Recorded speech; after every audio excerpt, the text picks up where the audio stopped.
Bonjour, aujourd'hui on va parler du théorème de Pythagore. Avant de commencer, je pense qu'on devrait parler de ces deux mots-là. Donc, théorème et Pythagore, qu'est-ce que ça veut dire? Donc, quand on parle d'un théorème, c'est un mot en mathématiques. Puis c'est spécifique, c'est un peu comme une théorie. Ça veut dire que c'est une proposition, c'est quelque chose qu'on dit. On dit que c'est vrai, puis aussi on dit que ça peut être démontré, puis ça peut être prouvé. Donc ça veut dire que si on le fait toujours de la même façon, ça va toujours fonctionner. C'est comme une loi d'une façon.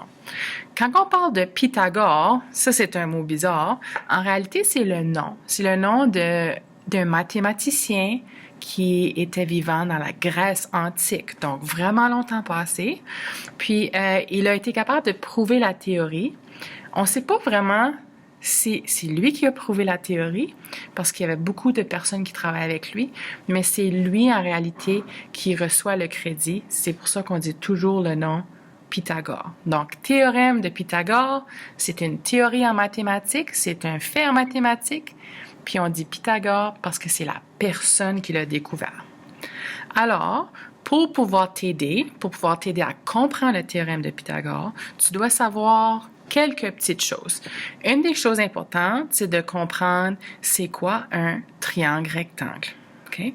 Donc, un triangle rectangle, ici, un triangle rectangle, en réalité, c'est un triangle qui a un angle droit, donc un angle de 90 degrés. Et ce triangle-là, tu peux l'imaginer en réalité comme si c'est un rectangle qui a été coupé en deux en diagonale. Donc, tu peux te rappeler rectangle coupé en deux, un angle droit, triangle, rectangle. Okay? Donc, un angle droit aussi, sur le triangle, tu vas souvent voir qu'il est représenté par un petit carré dans le coin. Donc, ça, c'est une des choses qui est très importante de comprendre. C'est quoi le triangle rectangle?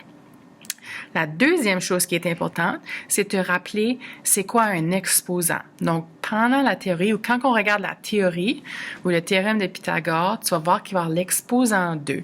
Donc, rappelle-toi qu'un exposant 2, ça veut dire qu'on prend le même nombre et on le répète, on le multiplie par soi-même. Donc, si j'ai 2 exposant 2, c'est la même chose que si je dis 2 fois 2. Si j'ai 3 exposant 2, c'est la même chose que 3 fois 3, etc., etc. La troisième chose qui est importante de te rappeler, c'est le concept de racine carrée. Comme ça, ou comme ça, OK? Je vais te mettre le symbole juste ici. La racine carrée, c'est lorsqu'on va déterminer, en regardant un nombre, quels sont les deux nombres identiques qui me donnent cette réponse-là. Donc, si tu comprends c'est quoi un triangle rectangle, l'exposant et la racine carrée, tu seras, ça va bien aller pour ce module ici. Tu vas comprendre le théorème de Pythagore. Ça va bien aller. Okay. Le théorème de Pythagore, il y a des règlements. Le premier règlement, c'est que ça s'applique seulement au triangle rectangle. Donc, si tu as un autre triangle qui est différent, qui n'a pas d'angle droit, tu ne peux pas utiliser le théorème de Pythagore. Le théorème de Pythagore te permet de trouver la mesure d'un côté que tu ne connais pas, mais tu dois connaître la mesure des deux autres côtés. Donc, si tu as deux mesures dans un triangle rectangle, tu vas être capable de déterminer la mesure qui manque. Donc, ça fonctionne toujours. Une autre chose qui est importante, c'est de comprendre quelle partie dans le triangle est quelle. Donc, on va voir le théorème. Le côté le plus long du triangle, qui est opposé à l'angle droit, s'appelle l'hypoténuse. Donc, l'hypoténuse est le côté le plus long, puis c'est le côté qui est opposé en diagonale de l'angle droit. Puis, aussi, d'habitude, on va le représenter par la lettre C. Alors, le théorème de Pythagore est ceci. A au carré plus B au carré est égal à C au carré. Donc, quand on va regarder des problèmes, on va pouvoir prendre les deux mesures qu'on connaît, on va pouvoir mettre les informations dans cette formule ici, puis là, on sera capable de trouver la mesure du côté manquant. Donc, je vais te faire des exemples. Je vais prendre mon iPad comme que je fais dans la salle de classe. Je vais te faire des exemples. Tu vas pouvoir voir les exemples que je fais sur mon iPad. Puis là, ça va t'aider de voir comment on utilise le théorème de Pythagore.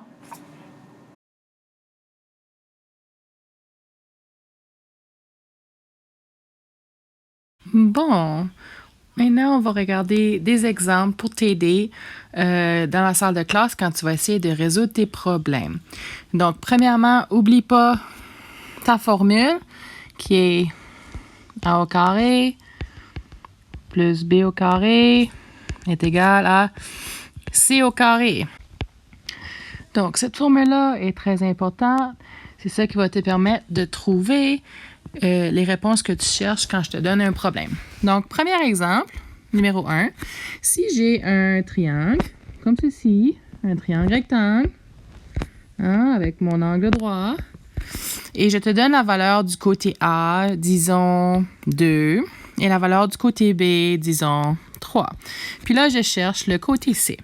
Donc, qu'est-ce que tu vas faire? Tu vas aller chercher ou prendre l'information que tu sais, puis tu vas aller le mettre dans ta formule. Donc, si tu connais le côté A, ici, c'est 2.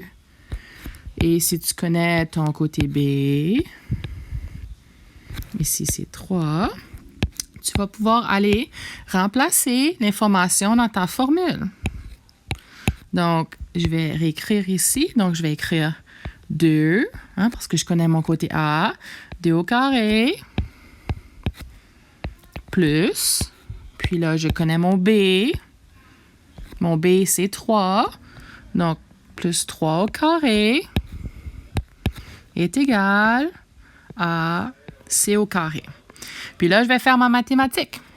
Donc, 2 au carré, c'est la même chose que si je dis 2 fois 2. Oui.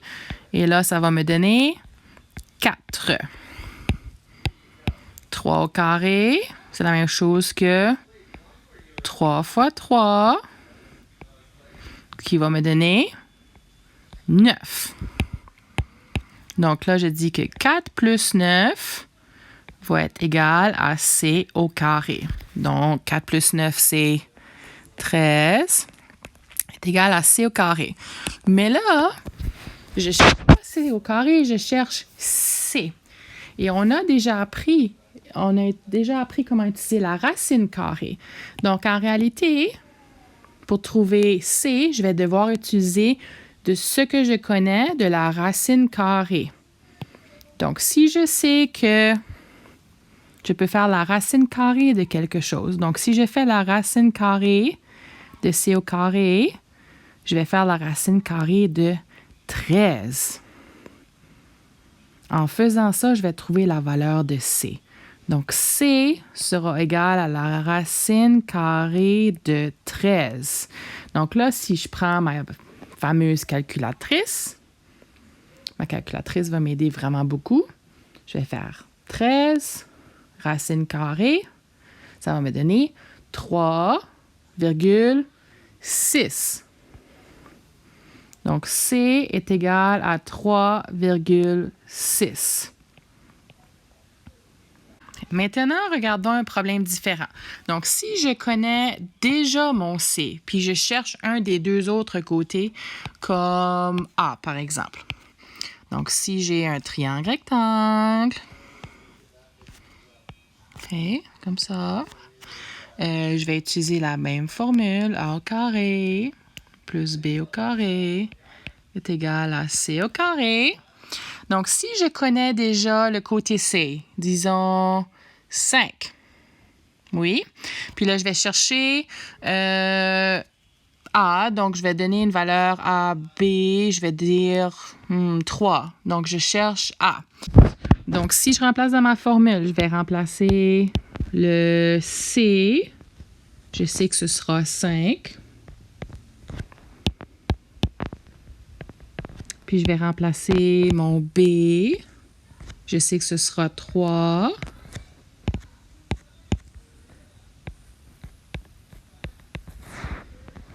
Puis là, je vais pouvoir venir faire le calcul que j'ai besoin de faire. Je vais regarder mon 3 carré. C'est la même chose que si je dis 3 fois 3. Hein? Ça me donne 9. Puis là, j'ai toujours mon a au carré. Ça n'a pas changé. Je ne le connais pas. Puis là, je vais calculer mon 5 au carré, qui est la même chose que 5 fois 5. Hein? Donc, ça va me donner 25. Là, tu regardes ça, tu te dis, bon, qu'est-ce que je fais maintenant? Donc, tu peux le faire de deux façons. Donc, tu peux te dire, bon, qu'est-ce que j'ai besoin d'additionner à 9 pour trouver 25? Donc, 9 plus quoi va me donner 25? Ou tu peux aussi aller retirer le 9 et le soustraire de 25 pour trouver ta réponse. Donc, si je me dis, j'ai besoin de quoi plus 9 pour trouver 25, j'ai besoin de 16. 16 plus 9 va me donner 25. Ça veut dire que mon a au carré est la même chose que 16. Donc, je viens de trouver que a au carré est égal à 16. Mais là, je ne cherche pas a au carré, là. Hein? Je cherche a. Donc, pour trouver a, je vais devoir faire la racine carrée. Donc, je vais devoir faire la racine carrée de a et la racine carrée de 16 pour trouver a. Donc, a sera égal à la racine carrée de 16. Donc, a sera égal à 4. Puis là, c'est facile parce que c'est un carré parfait, puis on a appris les carrés parfaits, donc je n'ai même pas besoin d'utiliser ma calculatrice.